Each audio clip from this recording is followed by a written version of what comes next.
یہ بیر احاب ہے جس کا موجودہ نام بیر سیدہ فاطمہ بنت الحسین ہے۔ یہ وہ کنواں ہے جس کو سیدہ فاطمہ الزہرا سلام اللہ علیہا نے خریدا تھا اور اس کنویں کا سب سے پہلے پانی نوش فرمایا اور یہیں پر 2 رکعت نفل نماز ادا کی تھی۔ اس وجہ سے اس کنویں کو بہت زیادہ اہمیت حاصل ہے۔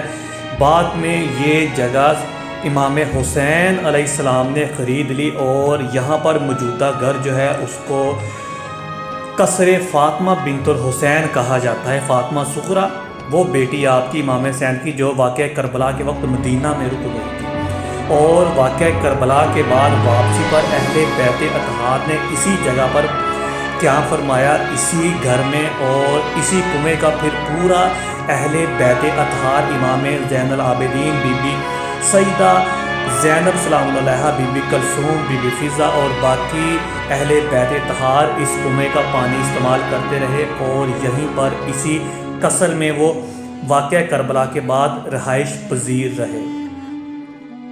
یہ بیر احاب ہے۔ بیر احاب جو ہے یہ موجود ہے قصر سیدہ فاطمہ بنت الحسین الصلاۃ والسلام کے اندر۔ یہیں پر لٹا پٹا قافلہ کربلا کے بعد امام زین العابدین سید سجاد مظلوم سادات نے یہاں پر جو آ کر رکے تھے، یہاں پر ساری بیبیاں نے یہاں پر قیام کیا تھا، سیدہ زینب سلام اللہ علیہا اور باقی اطہار نے۔